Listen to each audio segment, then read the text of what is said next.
maske, pa naj ne izveni negativno, da smo k sodelovanju že mesece nazaj povabili tudi predsednika republike, sicer širše, ne samo na okroglo mizo, celo se z njim sestali, pa se je ta nadaljevanka začela in končala s prvo epizodo, ne vemo zakaj. Povabili smo tudi dve ministrici, in sicer znanstveno, športno, izobraževalno, Makovčevo, in pa razvojno strateško kohezijsko, Smerkoljevo. Prva se je upravičila, češ da nima časa, no druga tudi, ampak je poslala državnega sekretarja Zupančiča, ki se je udeležil začetnega dela. Pri čemer naj povem, da tudi varuhinja človekovih pravic Vlasta Nussdorfer ni mogla sodelovati na okrogli mizi, ker ima druge opravke, ampak je vendarle prišla dopoldne in nas tudi nagovorila. Pri tem se človek lahko vpraša, kaj za božjo voljo je lahko za vodilnega politika bolj pomembno kot etika, vrednote, morala, iskanje soglasja na tem področju. Nič, prav nič. Morda naravna katastrofa, morda tisti, ki se danes ukvarjajo z begunsko krizo, so res upravičeno odsotni, drugi pa vsaj, kar se mene tiče, niso. Nekaj misli za ogrevanje, če takole povzamem današnja razmišljanja, lahko ugotovimo, da segajo korenine etike, morale, vrednot, prava, praktično v prazgodovino človeka. Že pračlovek je gojil določeno skrb do sočloveka, pieteto do umrlih, skrb za bolne in tako naprej. In relativno kmalu v zgodovini, približno 4-5 tisoč let nazaj, se pojavijo prvi zapisi tovrstnih pravil, pa jih na tem mestu ne bom razločeval na moralne, etične ali pravne. Naj omenim zlasti mezopotamske zakonike, recimo Urnamijevega iz 21. stoletja pred Kristusem, pa Lipit Ištarjevega iz 19. stoletja pred Kristusem in seveda najbolj popularnega Hamurabijevega iz 17. stoletja pred našim štetjem, kateri vsi pravzaprav govorijo o določenih pravicah, načelih, moralnem obnašanju. Naprimer, fascinantno je, govorim kot pravnik, pa kot takole spremljam, prav bolezensko kršenje katerihkoli pogodb. Vsi te zakoniki vsebujejo že načelo, ki ga tedaj še niso tako imenovali, pa je bilo potem tako poimenovano v rimskem pravu, pacta sunt servanda. Obljube oziroma pogodbe je treba spoštovati. Vsi od zadnjega do prvega vsebujejo določena socialna načela. Torej, vedno znova se spomnim 23. pravilo Hamurabijevega zakonika, staro več kot 4000 let, ki pravi približno takole, govorim po spominu, žal ne znam klinopisa, drugače pa tisti, ki ga obvladate, pojdite v Louvre, v Pariz, pa si preberite, ampak ni tako iztrte izvito. Imeli smo tudi strokovnjaka na tem področju, torej legendarni Viktor Korošec, ki je predaval rimsko pravo in pravno zgodovino leta nazaj na ljubljanski pravni fakulteti, je bil svetovni ekspert na področju klinopisnega prava in seveda tudi samega klinopisa. No in tisti člen, oziroma člen pravilo, tako če niso bili členi, je rekel, da če je kdo oropan, pa tega premoženja ne pridobi sam, naj ga priglasi upravitelju mesta, torej nekakšnemu županu in božanstvu, božanstvo je bil gospod Hamurabi sam, pa mu bo mesto povrnilo oropanega. Torej, takšnega socialnega zavarovanja pravzaprav ne poznamo niti v modernih časih. Pa poskusite, če vam kaj zmanjka, če vas kdo oropa, da to prijavite gospodu Jankoviču in zahtevajte, da vam povrne, če nimate kakšnega drugega ustreznega zavarovanja. Če preskočimo potem iz časa mezopotamskih zakonikov v rimsko pravo, pa naprej recimo v srednji vek, vse do moderne ere, lahko ugotovimo, da ni bilo naključje, da smo potem že nekje v času razsvetljenosti dobili prve deklaracije, prve pravne dokumente, ki se nanašajo na človekove pravice in svoboščine, kot tudi utelešenje dobršnega dela morale in etike. Naj omenim recimo deklaracijo o pravicah človeka in državljana, ki je nastala med francosko revolucijo leta 1779, potem 2 leti kasneje prek Atlantika, Bill of Rights, deklaracija o pravicah v ZDA, no in potem po drugi svetovni vojni že danes omenjeni pravni akti od ustanovne listine OZN, pa potem deklaracije o človekovih pravicah iz leta 1948, pa Evropske konvencije o človekovih pravicah iz leta 1950, pa potem leta 1966 2 pakta, pa listina o temeljnih pravicah Evropske unije in še bi lahko naštevali. Pa seveda moramo temu dodati potem še nekaj deklaracij civilne družbe, ena od njih gotovo je Čikaška iz leta 1993, ki je nastala pod taktirko profesorja Künga. Večkrat smo že omenili 5 ali 6 temeljnih izročil svetovnega etosa, od človečnosti in nenasilja, zlatega pravila, pravičnosti, resnicoljubnosti, dialoga med moškim in partnerstvom, moškim in žensko. In sem danes bil pozoren, kako so se pravzaprav ta temeljna načela odslikava tekom dneva v različnih 15 sijajnih referatih in še enkrat od srca čestitam vsem govornikom, nekateri so žal že morali jeti, ampak res da se je bilo užitek poslušati. No in te mantre, če lahko rečem, ta temeljna sporočila, zanimivo so bila naslednja. Duhovnost, vera, vzgoja, družina, šola, mediji, umnost, evropskost, rast, dostojanstvo, pravičnost, spoštovanje, sprejemanje drugačnosti, nepristranskost, sočutje, prijaznost, pravna in socialna država in potem še pod sporočila človekove pravice, socialni dialog, neodvisnost sodstva, potem vrednota dela, poštenost, v okviru tega problem hinavščine, umetnost, narava s svojo večdimenzionalnostjo in na koncu, bom rekel, kar zdravje oziroma medicina. Pa imam prvo vprašanje za vse udeležence. Namreč pravo je torej zgodovinsko povezano z univerzalnimi vrednotami, ki so njegove poglavitno ohranilo in gibalo in hkrati vezivo sleherne družbene zgradbe, da ne pride do anomije.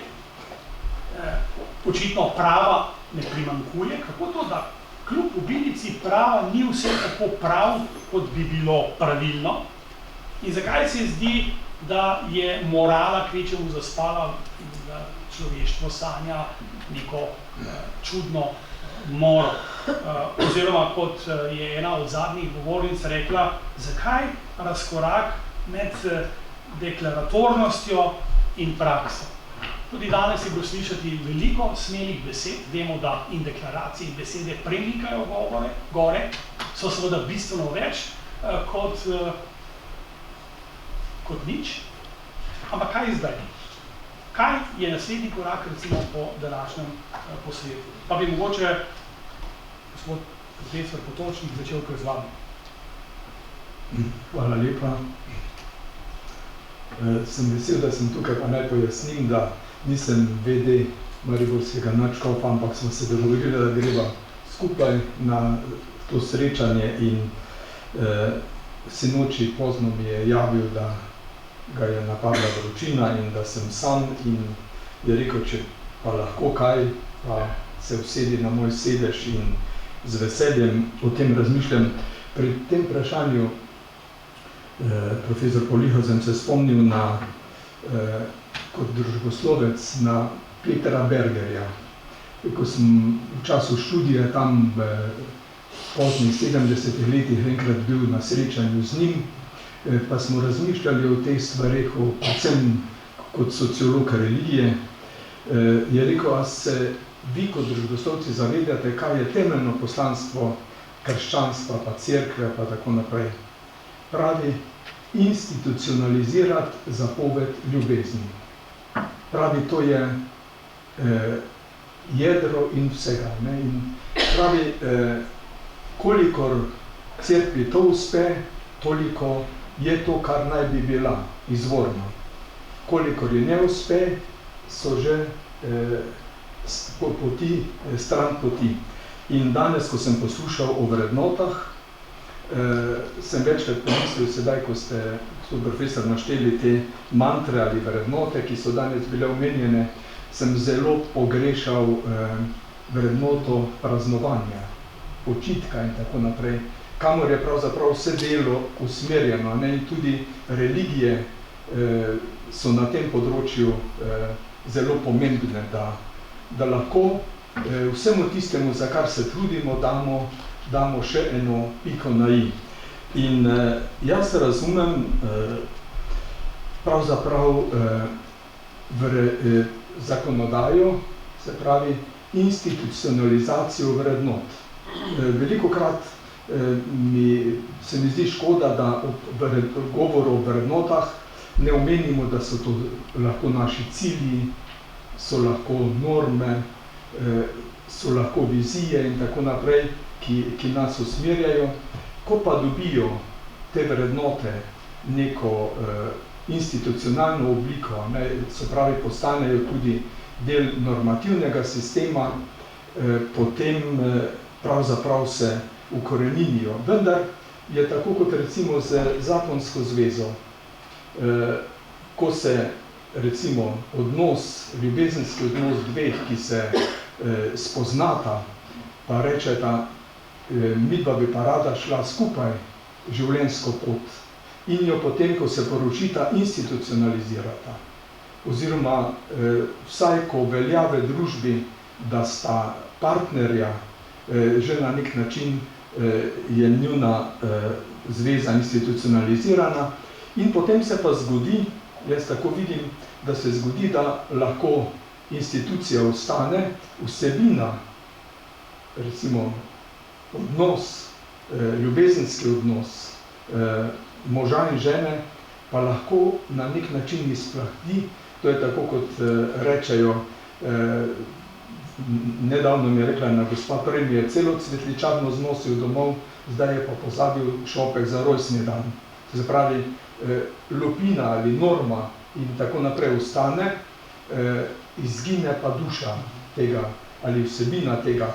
In jaz v tem vidim to dinamiko ali dramo vsega tega, da imamo veliko objektivnih in zelo dobro postavljenih normativnih ali recimo deklaracij, ki so neke vrste institucije, recimo človekovih pravic, potem naprej pa to ogrodje, ki bi naj nekako dajalo okvir našemu življenju, ne vem, lahko bi rekli tudi družboslovno kriza institucij. Najlepša hvala. Predsednik Mozetič, tokrat me ne zanima toliko mnenje v tej vlogi kot predsednik, tako rekoč, nove veje ali pa nove veje, zelo pomembne veje oblasti, kot postajajo Ustavno sodišče. O tem se bomo še pogovarjali, ampak mogoče čisto osebno mnenje, kaj moramo storiti, da bi dejansko besede meso postale, ne? Če skrajšam se tisto, kar sem prej na dolgo in široko govoril. In seveda imamo tu pravniki zagotovo neko poklicanost, drugače ne bi študirali, ne? Tako bi moralo biti. To je vprašanje zelo lahko, ampak odgovor je gotovo težak. Jaz sem o tem velikokrat, še vedno velikokrat razmišljam. Tukaj je res vprašanje, kako se to, kar je zapisano v naših, če izhajamo ravno iz te deklaracije, pa iz Ustave, recimo, kako to dejaniti, kako spraviti v življenje, kako to uresničiti. Ne samo skozi zakone, pa razne pravilnike, pa ne vem kaj, ampak kako v bistvu to sprejeti kot nekaj svojega, ne? Kako poneutraliti to zadevo. Jaz mislim, da je glavni problemov, zakaj imamo mi veliko prava oziroma predpisov, naj tako rekel, ne, pravo niso predpisi sami po sebi. Zakaj imamo veliko predpisov, zakaj imamo vedno nove in nove in nove? Verjetno zato, ker jih ne ponotranimo, ker ne štemo, da to, kar urejajo, in prvo načelo oziroma prvi razlog, zakaj imamo sploh predpise, urejajo neke naše odnose, neke socialne odnose in seveda z vidikom, z gledanjem na to, da bodo ti odnosi urejeni pravično, da bodo težili k nekemu skupnemu dobru. Zdaj, če tega ni, je morda že problem, da jih zaradi tega ne ponotranimo. Ampak to naj bi bil smisel zakonodaje. Iz ustave ven, vseh deklaracij, vseh konvencij, ravno to, ta sledenje neki pravičnosti, pravičnih urejenih odnosov. No, seveda, to moramo mi vsi prijeti za sebe. Ne? In če so v ustavi zapisali neke vrednote, ki smo jih zapisali, neki cilji, kakšno državo, kakšno skupnost želimo, da tej naši Sloveniji postaviti na noge, je potem vprašanje, ali smo to vzeli za svoje, ali so te vrednote, ki so ti cilji, ki so noter, ali so še, če so bili od začetka vsi naši, ali vsi štejemo, da so to vrednote, da nekaj vrednega, da se treba prizadevati in boriti. Verjetno je glavni problem v tem, problem je v tem, ker se pa potem verjetno zlasti pravniki, ki delamo v konkretnih, v sodstvu ali druge, pa zgubljamo v nekih formalizmih. In če tukaj poskušam citirati našega zelo pomembnega pravnika iz preteklosti, Pitamica, on mislim, da je nam izrekel, sem ga pred kratkim Stredral, povedal pravo resnico okrog tega. Pravi, ne bomo ustvarjali, ne bomo udejanjali, ne bomo odločali, ne bomo našli pravice, če ni pravičnosti v nas. Skratka, če v nas ni pravičnosti in če ne izhajam jaz, tako zakonodajalec, ko sprejema zakone, tako sodnik, ko sodi, tako vsak posameznik v medsebojnih odnosih, vsi naši odnosi so v bistvu na nek način pravni, skozi se nekaj dogovarjamo. Potem verjetno pristajamo na formalizmi. Formalizem pa nikoli zelo težko pride do pravičnosti.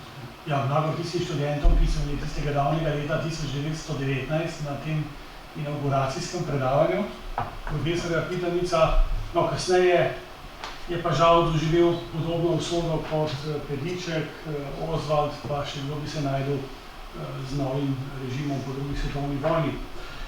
Pismo vprašanje je dr. Žerdin, pa potem še pisateljici Koperjevi. Kako recimo to doživljate kot človek in kot novinar, to je povezano? Obilico prava. Obilico prava, oziroma na eni strani je ogromno deklaratornosti, tega nam ne primanjkuje, in na drugi strani seveda situacija takšna, kot je. Jaz sem se 25 let nazaj ukvarjal z nenavadnim ekscesom, in sicer z fenomenom tajnega uradnega lista. Šlo je za neko potegavščino, ki je bila v veljavi v SFRJ, in sicer določena pravila, ki so urejala pooblastila službe državne varnosti, pa še kakšne druge inštitucije, so bile natisnjene v tajnem uradnem listu. Pa ne samo pooblastila, ki so se tikala represivnih organov, pač pa tudi kakšne zunanje trgovinski predpisi in tako naprej. Vprašanje, ki se meni takrat naprej vrti po glavi, je sledeče. Ali ob neverjetni obilici prava pravzaprav ni tako, da je pravo samo po sebi za običajnega državljana nekaj precej skrivnostnega. Jaz doma živim s pravnico, pa če vprašam kaj iz polja, ki ni vezano na civilno pravo, se počutim kar enakovrednega sogovornika. Zaradi tega, ker ob tej obilici prava, ob obilici črk, ki predstavljajo, ali ki naj bi predstavljali zakon, pravzaprav tudi izvedenec zelo težko znajde. In pač eno od definicij, ki sem zasledil pa v marksistični literaturi, pa je, da pravzaprav je pravo na nek način, zaradi nedostopnosti, zaradi velikih količin, zaradi tega, ker je rezervirana za eksperte, da je pravo v resnic na nek način kot celota zavitev v meglice skrivnosti. Kdo danes ve kaj več od detajla, ali pa kdo danes ve o smotru insolvenčne zakonodaje, kdo kaj ve o zakonu o stečajih, kdo je sposoben razumeti vse detajle zakona o kazenskem postopku, če govorimo o bolj vsakdanjih stvareh. Težava, na katero je stoletje nazaj opozarjal Hegel, pa je ob tem opozarjal na epizodo iz biografije rimskega tirana. Govori o tem, da je ta rimski tiran, če ga imena zdaj le njem v glavi, zakone obešal tako visoko na kandelaber, da se jih ni dalo prebrati. Pravi, so bili na nek način tajni. Dobar, to je zdaj slaba stvar zgodbe. Dobra stvar zgodbe je pa vendarle, da naše skupno življenje urejajo določeni temelji. Zdaj, te temelji lahko imenujemo ustavni red, ki pa je razumljiv. Lahko rečemo, lahko govorimo o nekih etičnih temeljih, ali pa, če smo pri odbojki, pa lahko govorimo o fair playu. To pravi, če to obilico prava, obilico črk zakona, črk zakonov interpretiramo na osnovi prej naštetih variacij na temo ustavnega reda ali pa etike ali pa fair playa, vendarle to nedoumljivo veliko količino predpisov lahko vsaj do neke mere ponotranjeno. Je pa, kakorkoli obračamo, to težava. Težava zaradi tega, ker se bodo vedno našli eksperti, ki bodo nas ne eksperte povozili z citiranjem črke zakona, ki mi ne bomo razumeli, in pač potem naši etični argumenti pri tem ne pomagajo. Meni ne pomaga etični argument, da je krast prepovedano, če pa me bo dobro plačen odvetnik ali pa konec koncev nek drug ekspert, zaradi mene tudi tožilec ali pa sodnik, povozil z zelo pedantnim citiranjem insolvenčne ali pa stečajne zakonodaje. In moje moralistično stališče, da je krast prepovedano, bo pač povozil s citiranjem člena, za katerega iskreno priznam vnaprej, da ga bom takrat slišal prvič in morda zadnjič, ker se bo v kratkem času spremenil.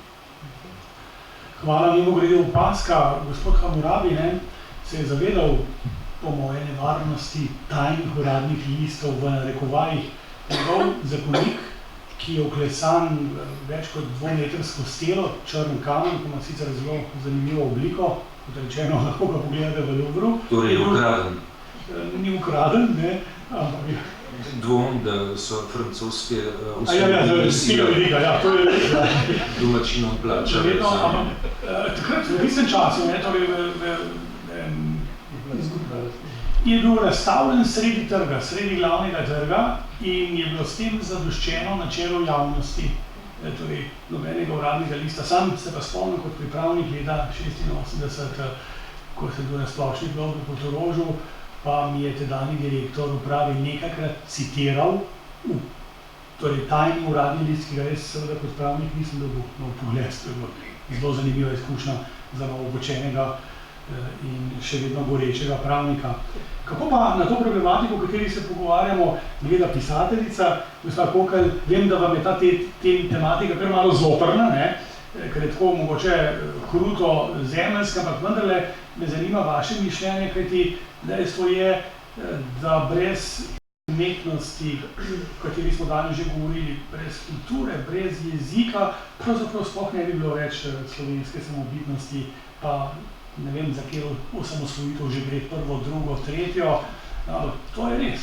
In kako gledate na to, da kljub obilici prava ni vse tako prav, kot bi moralo biti. In kot rečem pravo, da mislim v najširšem pomenu besede, skratka, ključno za moralnimi ali etičnimi normami. Hvala lepa za besedo. No, še preden povem, da vem, da nič ne vem, naj povem, da sem bila pravzaprav zelo začudena in presenečena, ko ste me povabili na okroglo mizo. Namreč to mojo univerzitetno diplomo sem bolj ali manj, kot jaz to imenujem, prisanjala. Televizije ne gledam v glavnem, mogoče včasih Animal Planet ali pa National Geographic, časopisov ne berem. Letnice vse pozabim in sem politično, na žalost, popolnoma nepismena.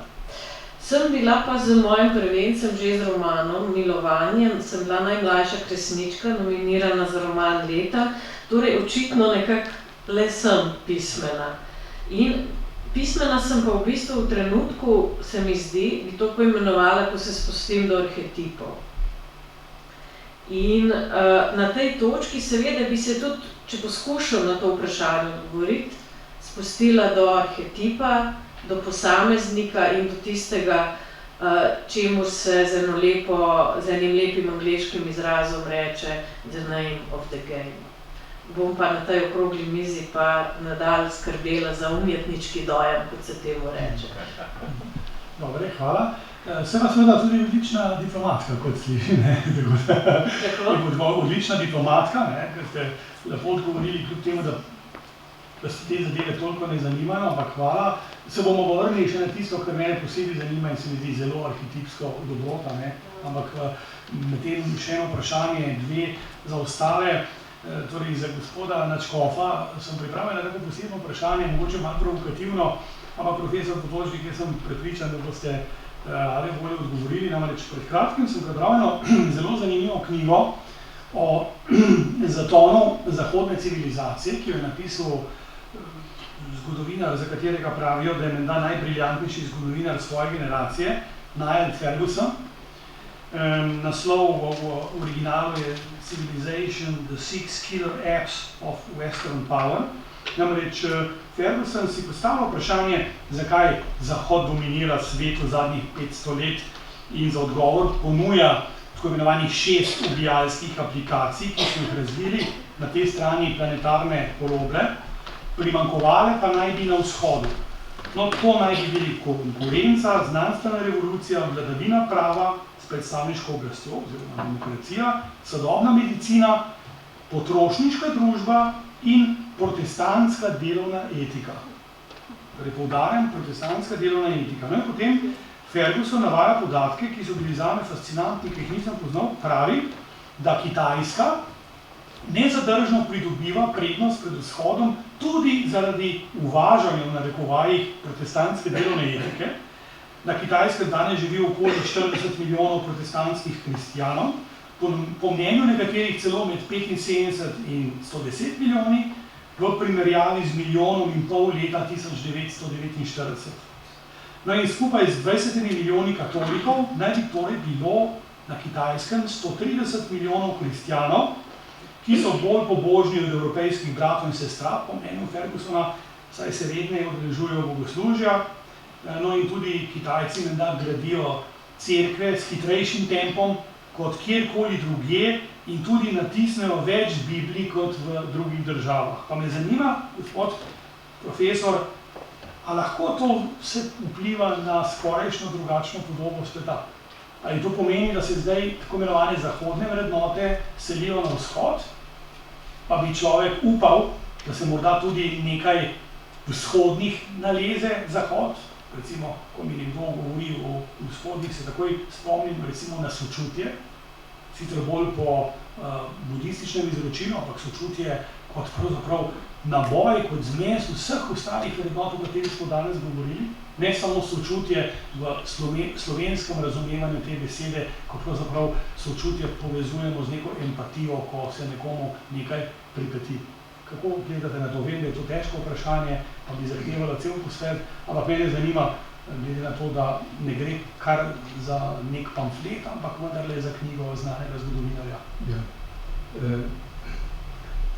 O tem seveda veliko razmišljamo in govorimo in pravzaprav na tem verskem, na religioznem področju smo, če vzamemo recimo mnoge strokovnjake, recimo Lukman ali pa druge njegove strokovnjake, ki govorijo, da je v tem smislu v religioznih vrednot, da je Evropa poseben primer, da povsod po svetu pravzaprav pomen religioznosti, morda širše tudi duhovnosti, veliko hitreje narašča oziroma je v porastu, medtem ko v Evropi je v padcu, v zmanjševanju, vedno bolj šibke so te vrednote.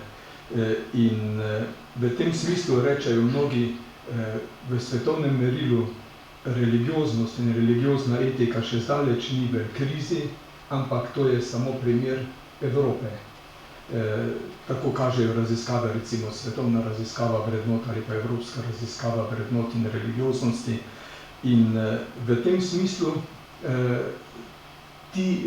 te najdbe, ti rezultati nekako potrjujejo krizo zahodne civilizacije in krizo nekaterih temeljnih vrednot, zlasti ob zelo visoki krizi solidarnosti nasproti individualizmu, ne bom rekel individualizacije, ampak individualizmu in tako da drugega jaz ne bi tukaj veliko rekel, ampak eno upanje, pa se mi zdi, da ostaja pri meni v tem smislu, da je tudi v tej civilizaciji veliko tako imenovanih implicitnih elementov religiozne etike, religioznosti, duhovnosti.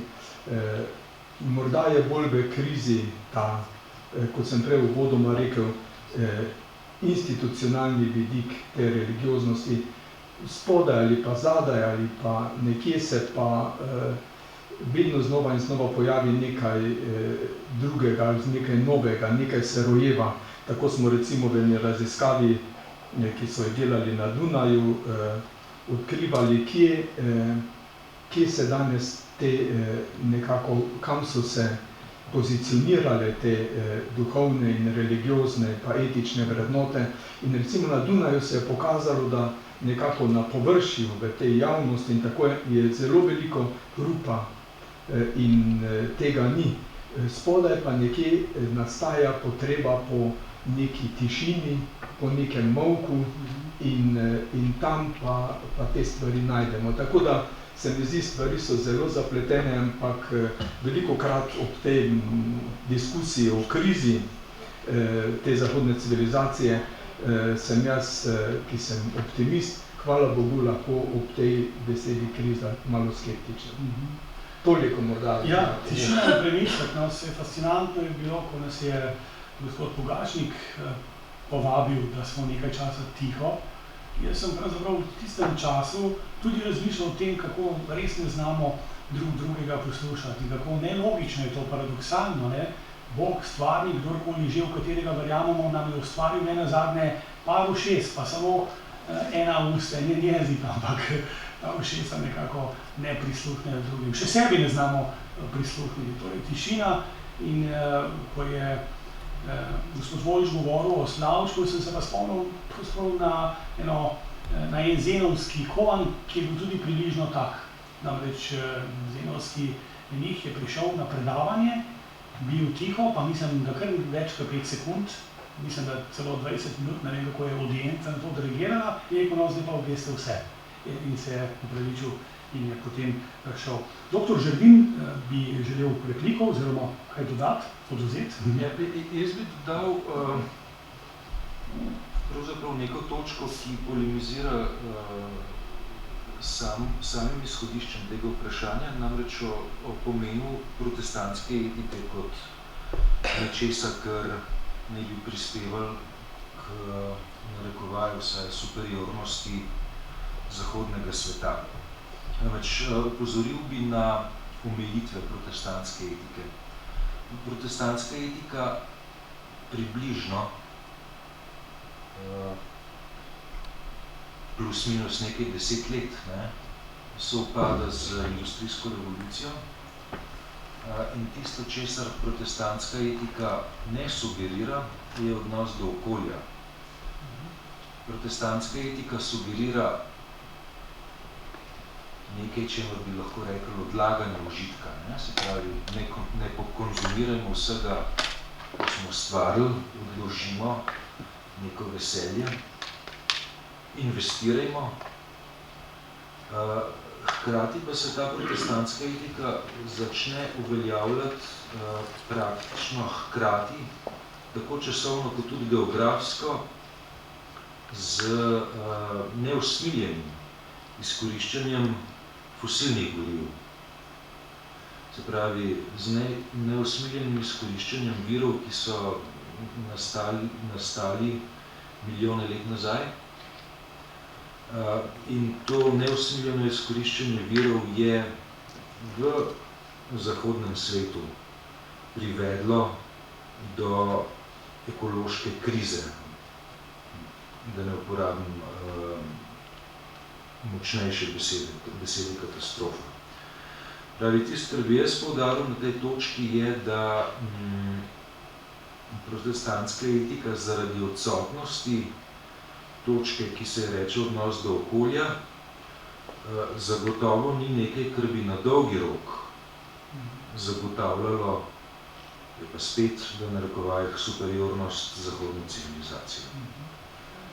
Hvala lepa, jaz osebno povsem strinjam, bi pa na tem mestu takole pohvalno, kot je že varuhinja rekla, da tega manjka, povedal, da je naša ustava že leta 1991 v 72. členu uzakonila pravico, zanimivo, ki ni med pravicami, pravico človeka do zdravega življenjskega okolja in potem nalaga državi dolžnost, da ne da varuje okolje, ampak da skrbi za zdravo življenjsko okolje in sam skrb razumem kot širše kot varnost, namreč ne razumem jo zgolj kot neko zmes preventivnih, kurativnih, represivnih ukrepov, ampak tudi kot spojino, torej nadgradno, nekaj novega, več kot zmes, ki pa pomeni tudi izboljševanje kakovosti okolja. In kot da bi v Evropski uniji vedeli, kaj smo mi razmišljali takrat leta 1991, ko smo to napisali v ustavo, se zdaj v Lizbonski pogodbi na večjih mestih, tudi v listini o temeljnih pravicah, pojavi dolžnost držav članic, da izboljšujejo kakovost okolja. Kar je sicer že zastrašujoče, očitno je okolje tako načeto, uničeno, dejansko je, ne, da varovanje pred onesnaženjem ali pa pred uničevanjem ni več dovolj. Zato sem zelo vesel, da je dr. Želin to upozoril. Samo en stavek, ne upozoril tudi na aktualnost zadnje enciklike papeža Frančiška, Laudato Si, to je začetek Frančiškove pesmi, je naslov te okrožnice v okolju. Tako da tudi tukaj ta katoliški socialni nauk je zdaj dobil, nekateri so se spraševali, zakaj pa sedaj je tako pomembna enciklika, posebna spodbuda o varovanju in pazi na okolje, odnosu do okolja in je tudi to tak pomemben korak. Magister Mozetič, takole, ko se pogovarjamo z laiki, pa mogoče tudi mi pravniki, gledamo na ustavno sodišče kot res tako rekoč eno od vej oblasti, vse bolj pomembno, kot sodišče vseh sodišč, odločate o zadevah, ki so praviloma javno obelodanjene in tudi javno kritizirane ali hvaljene. Pa me zanima, kako lahko ustavno sodišče, ali po vašem mnenju sploh, že ali še bo, prispeva k krepitvi teh temeljnih vrednot, o katerih se danes pogovarjamo. Namreč, to so res odločbe, ki očitno zanimajo vsakogar. Dobro, nekaj je takih, ki so zelo spolitizirane, nekaj je zelo vsebinskih, na tisoče je takšnih, do katerih javnost nima nobenega odnosa, ker so prezahtevne, prezakomplicirane, ampak vendarle, zdaj se že nekaj časa na tem mestu kot predsednik, zagotovo poznate do zadnjega Atoma, to institucijo, poprej seveda še izkušnje v našem hramu zakonodaje, v parlamentu. Mislite, da nam lahko takšna institucija kaj pomaga pri tem, kar recimo danes počnemo tule pri iskanju, oziroma ne samo pri iskanju, pri krepitvi vrednot oziroma pri gradnji vsaj neke prvi ni nekega nihajnega mostu, visečega mostu med levim in desnim bregom v vseh pogledih, da ne bom zdaj zopet negativističen in našteval vse tisto, kar nas v tem našem majhnem narodu v dolini Šentflorjanski razločuje. Ja, pogledajte, Ustavno sodišče, verjetno pristojnosti Ustavnega sodišča so znane. Izhodišče je seveda Ustava, ne, in če smo postavili v Ustavo, tudi vzeli vseh teh deklaracij, torej to je zgodovina, to je neka civilizacijska, človeška vrednost, ki je nastala zlasti z področja varovanja človekovih pravic, tudi parlamentarizma, demokracija, vladavine prava, je to tiste vrednote so zapisane, na katerih bi se neka družbena skupnost, pač, iz katerih je družbena skupnost potem urejala vse svoje odnose, ki so še notri. Zdaj, Ustavno sodišče je mlada inštitucija v bistvu, ne samo v Sloveniji, je tako mlada, ampak Ustavno sodstvo kot takšno je relativno mlada zadeva. V letu, čez par let, 2 leti, čez par let bomo praznovali stoletnico avstrijskega, ki je bilo prvo v Češkem Ustavnem sodišču. In nekaj sem prebral, da Ustava kot najvišji akt v pravni državi, v državi, kjer je vladavina prava, kjer je tudi resno vzeta, kjer je kot tako jemljemo, je v bistvu krona vse te države, torej pravne države, te ureditve. In zdaj Ustavno sodišče je postavljeno kot varuh te ustave. Povsod, kjer je postavljeno kot varuh.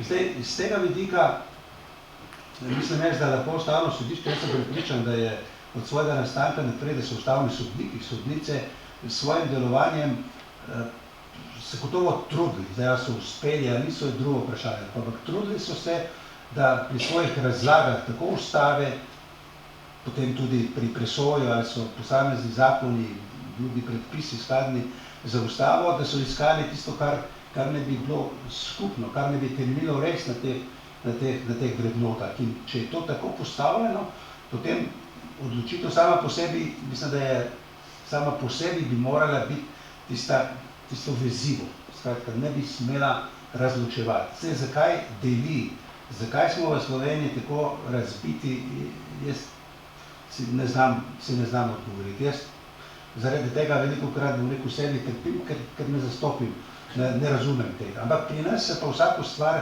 v bistvu gleda, to je pa tista žalost, to je najbolj stvar, ki bomo morali na nek način preseči, drugače res ne bomo nikamor prišli, da vsako stvar najprej postavimo na levo ali desno, ali pa tak ali drugačen predan, že naprej opredelimo in potem skozi tisti zorni kot gledamo praktično na vse, tudi na odločbe Ustavnega sodišča, ker če gledate večinokrat, torej ne tistih 1000 in nekaj, ampak tiste, ki so politično, družbeno zelo občutljive, tam se vedno postavlja že vnaprej, se poskuša ugotoviti, kako bodo ustavni sodnici odločali, glede na to, kam jih razvrstijo.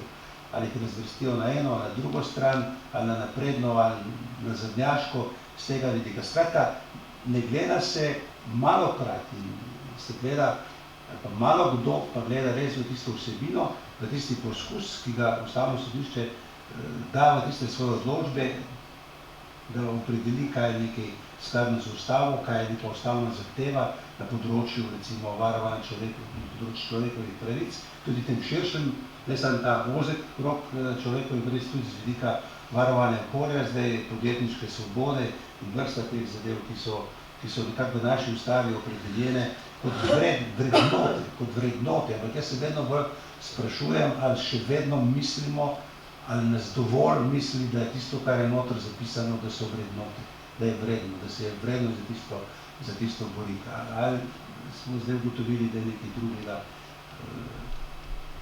bolj vredno kot to. In tisto drugo, kar je, če morda tukaj se vedno spomnim pri teh razpravah, ali pa pogovorih o pravni državi, pa o vrednotah, vedno se spomnim na resolucijo Sveta Evrope, mislim, da 1996, ko je resolucija, ki je govorila o nujnosti razgradnje dediščine starih komunističnih režimov. Ampak tam in pač o nujnosti vzpostavitve nove demokratične, liberalne, ustavne države. Tam opozarja ravno na to, in to je preroško za mene, kar so tam takrat zapisali. Ne? Če tranzicija ne bo uspešna, če se ne bo vzpostavila res prava liberalna ustavna država na pravi vladavini prava, potem pravi bomo namesto demokracije imeli oligarhije, namesto človekovih pravic bomo imeli korupcijo in namesto pravne države, vladavine prava bomo imeli kriminal.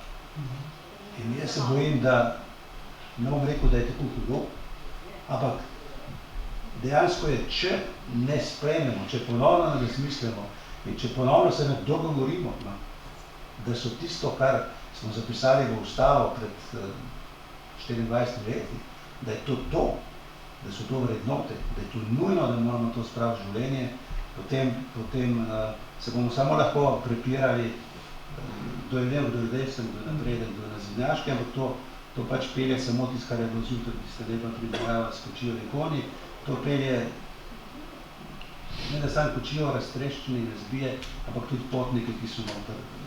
Ja. In če damo to na državo. Vse po moje, nimamo v Sloveniji tako velike dvorane, da bi sprejela vse, ki jih ta razklanost našega naroda grize. Pač obisk je takšen, kot je.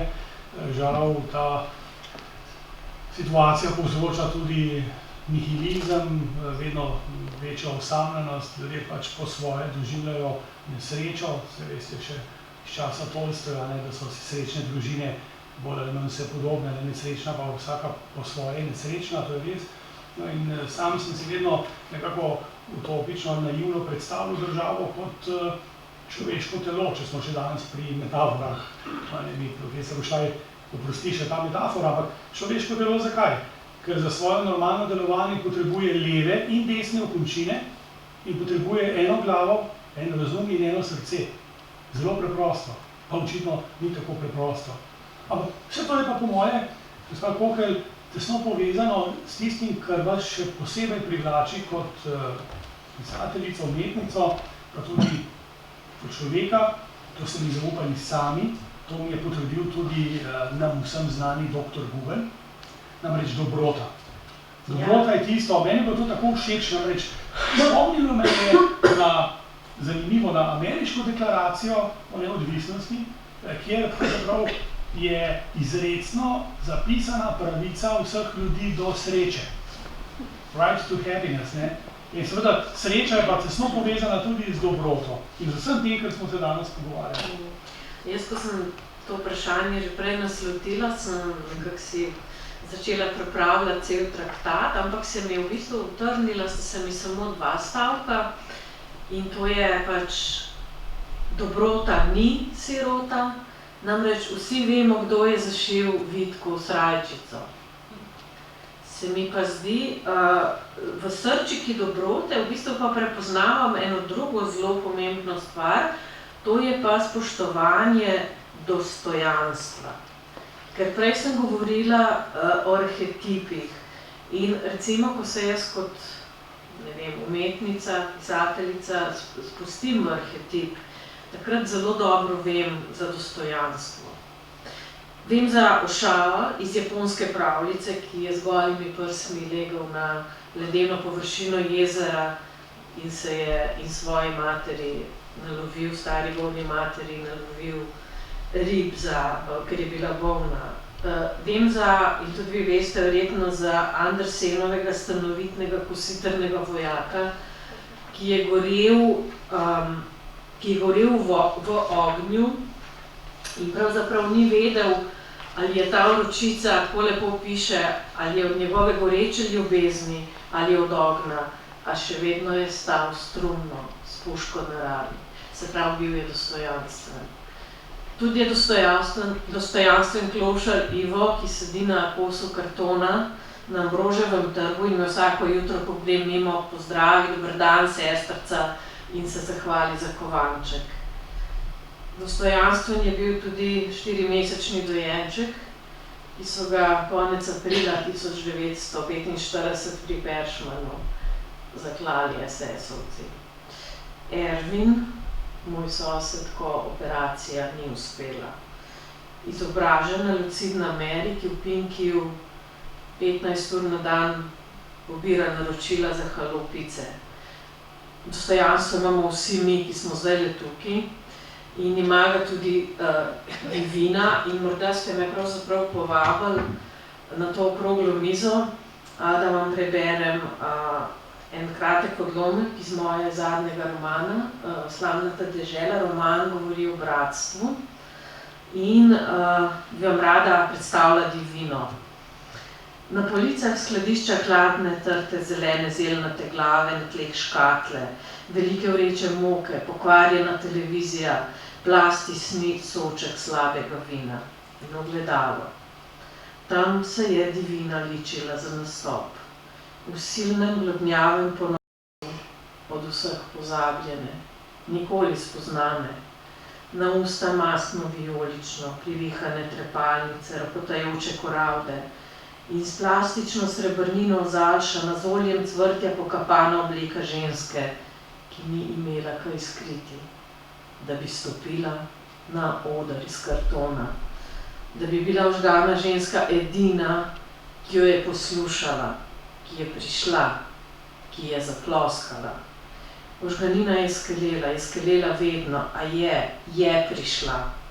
Še je bilo moči, da je prisluhnila Divini, ki je v razkroju sanjala cel svet in katere sanje so preživele vse.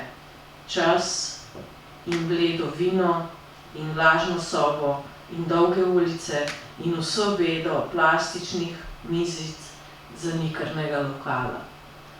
Se pravi, da bi na vprašanje o človekovih pravicah in dostojanstvu lahko odgovorili tako, da bi zaploskali Divini za njeno dostojanstvo.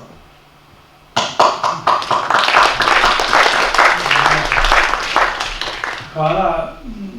Ne hote ali pa hote, ko govorimo o dobroti, pomislim na kruh. O tem smo se prejle med odmorom z gospodom Boškovičem pogovarjala in sem mu zaupal, da je mene še stara mama naučila, ko recimo mi je padel kos kruha na tla, da sem ga dvignil, poljubil in pojedel. Danes pa vemo, kako se norca delamo iz kruha, kot recimo metafore za vso dobroto. Torej dejansko se nas velika večina dela norca iz vsega dobrega, tako ali pa drugače. In če drugače ne, tudi če se ne čudite nič odgovorne, smo pa po Jasper so seveda metafizično odgovorni za tisto, kar samo gledamo, pa če tudi nismo pa to udeleženi. Mogoče še eno vprašanje za dr. Žerdina, potem pa bi res vas povabili k vašim komentarjem, vprašanjem, brez omejitve, tako kot poprej. Namreč, dr. Žerdin, jasno je, da ne moramo mimo medijev, ki so bili nekoč 7. sila, potem se je govorilo, da so 4., vse bolj se zdi, da so 1., celo nad ustavnim sodiščem. Pa me zanima, mogoče tudi opažanje današnjega posveta, ko je prišlo zanemarljivo malo predstavnikov medijev, če bi pa se tule dogajalo kaj posebej katastrofičnega, krvoločnega, če bi se pretakala kri in druge telesne tekočine in tako naprej, bi se jih pa kar trlo, ali pa če bi recimo povabili nekaj 5-10 eminentnih politikov tudi, pa jih ni. Zakaj tako? A gre za tako velik vpliv kapitala na medije, ali smo ljudje res že tako razčrvičeni, da nas mikajo samo še slabe novice?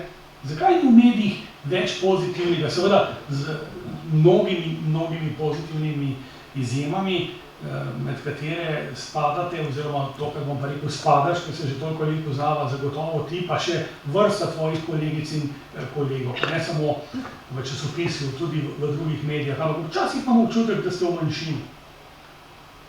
Čeprav vedno rečemo, da trpimo vsi zaradi manjšine, ki dela drugače, ki dela narobe.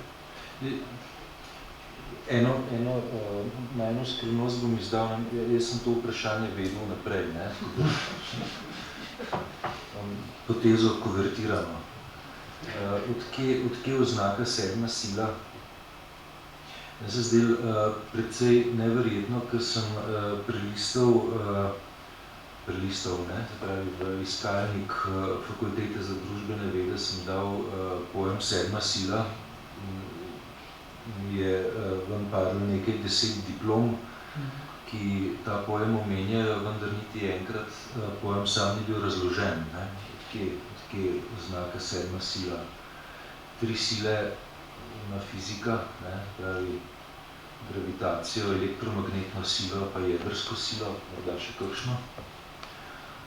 Pojem sedma sila je derivat neke Napoleonove ocene, da obstajajo 4 sile, Francija, Rusija, Velika Britanija in pa Avstrija. Tisk je 5. sila. Točnega citata pa nisem našel. Ne. Našel sem citat Napoleonov, da 4 časopisi lahko naredijo več škode kot 1000 bajonetov. Na tej lestvici sil je potem tisk 2 mesti izgubil, ker ste se pojavila še Italija pa Prusija. Smo padli na 7. mesto. 4. veja oblasti je derivat 4. stanu. 3 stanovi so bili v britanskem parlamentu, se pravi posvetno pa cerkveno plemstvo, pa commons, pravi običajni poslanci.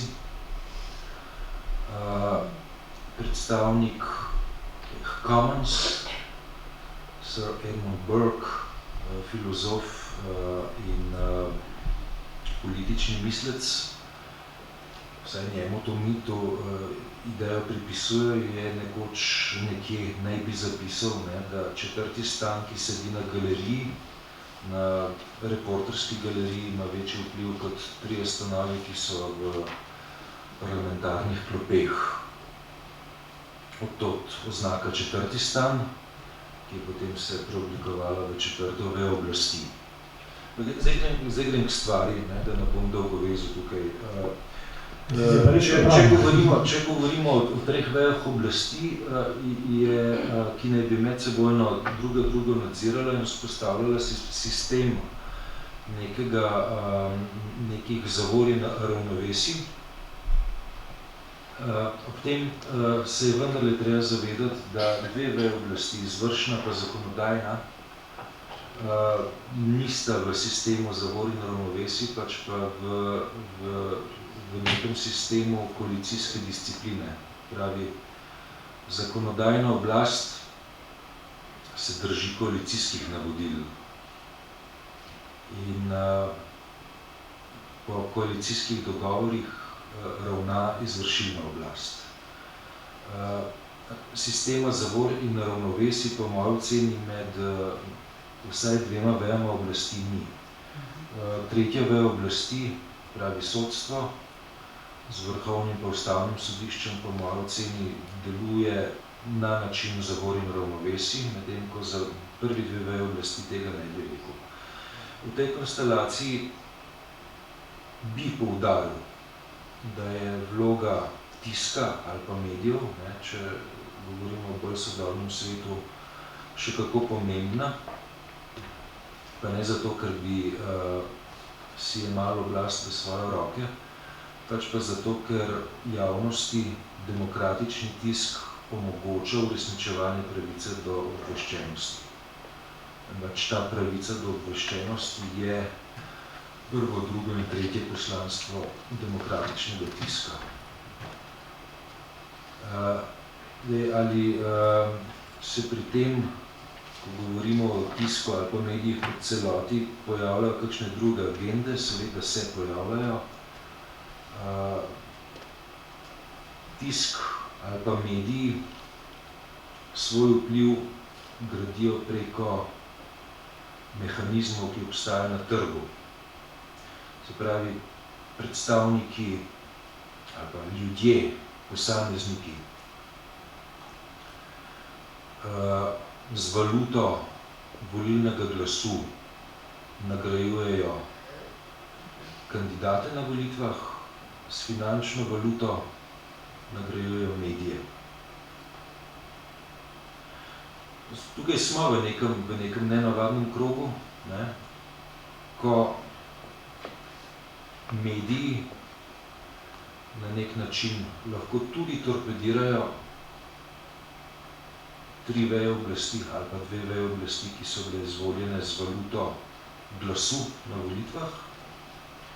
Po drugi strani pa to dodal, ne, da novinarska profesija, in poudarjam besedo profesija, je vendarle profesija, ki je že lep čas, datuma nimam s seboj, ampak naj velja že lep čas.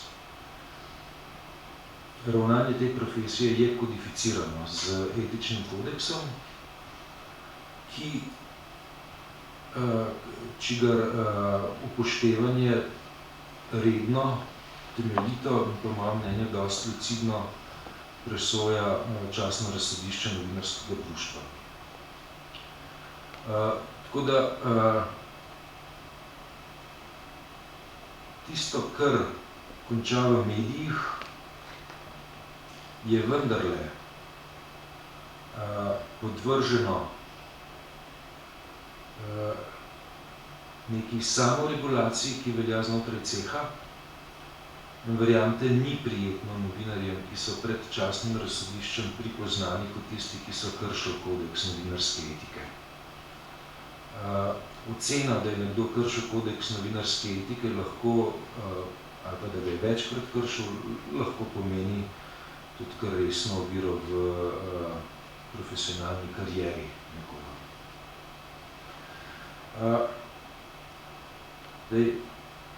Seveda je pa res, ne, da ko danes govorimo o medijih, pa krvoločnosti medijev,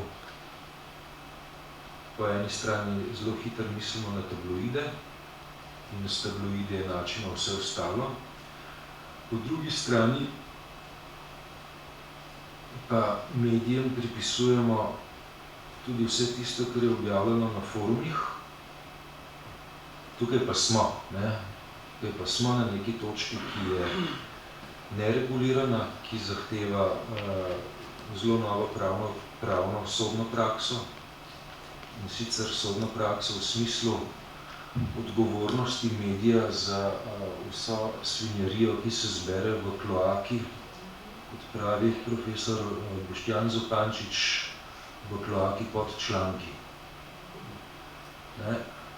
Krvoločnost v narekovajih tistega, kar zasledite v tisku, pa menite, da je krvoločno, je skrajno miroljubno v primerjavi s tistim, kar je zbrano v kloaki pod članki. Zaradi tega jaz recimo pozdravljam odločitev resnejšega dela medijskega spektra, da zapre razpravo na forumih pod članki, ki govorijo o beguncih. Pozdravljam eno od zadnjih odločitev Štrasburskega sodišča, ki pravi, da so mediji odgovorni tudi za tisto, kar je v kloaki. Namreč, odkje ideja, da te forume odpremo? Ideja je nenavadna, ne? V internetnem svetu velja valuta, niti ne finančna valuta, ampak valuta klika. Več kot je na nekem članku klikov, več je ta članek domnevno vreden. Ta valuta je pa po moji oceni napačna, če skušamo do povečevanja števila klikov priti prek tega, da omogočimo neizprosno svinjanje na forumih. In tukaj slovesno prisegam in gledam predsedniku Ustavnega sodišča v oči, ne, da če bo Ustavno sodišče kdaj kakšen medij postavljal na svoj pranger zaradi tega, ker je v kloaki se nabralo, sam ne bom protestiral. Hvala lepa.